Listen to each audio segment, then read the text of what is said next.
Ursula, I know for the 2021 conference, you were the conference artist. And if I recall, that concert could not be done live and in person. Actually, what I was able to do was do it live at Brooklyn College. Right. It was streamed. Right. So tell us about that. How did that work? How did you feel playing it? Well, when I play, I'm only thinking about the music, even whether there was a small audience. Actually, considering that time, it was a pretty good audience. And I was very happy to be able to do it all together. It was already the beginning of the transition. Right. And of course, I was thrilled. I was so honored to be part of this. Yeah, of course. And, I also found during the COVID times, a lot of the information from the MTNA was very helpful, that they were suggesting how to proceed. Right. At the time. And that really helped me a lot. I mean, helped everyone, I think.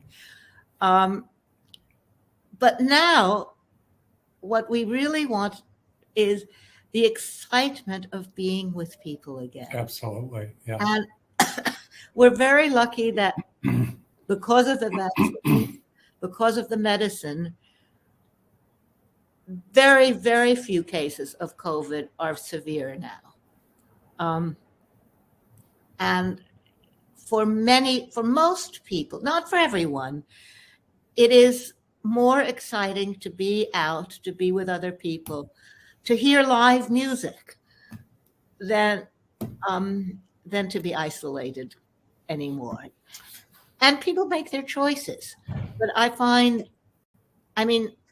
I missed chamber music terribly during this time.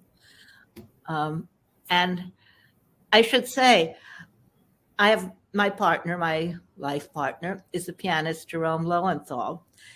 And we did have Michael Brown write a forehand piece for us. Right. Yeah. That's all we could do. In terms of chamber music. But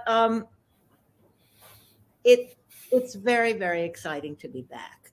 And yes, COVID is the virus that came to dinner, and it'll stay, but I think we have to live with it. Did you have any other events similar to the MTNA where you were actually playing in your home, but it was going virtual to some other place or at a later date? Well, I did quite a few concerts in my home, which were some that went to YouTube, some that were live. As you know from our preparation for this webinar, me and technology are not the best of friends. And I found, in a way, that was the most difficult aspect. Yeah. But it was fantastic to be able to do it. Yes. And that's one thing we've learned from the kinds of virtual performances that you've done more recently. Well, of course, a virtual performance is still more or less live. If it's something you're doing for a later broadcast and you really want to repeat a piece, you can do it. But recording in a studio is a case where you can really choose the best takes.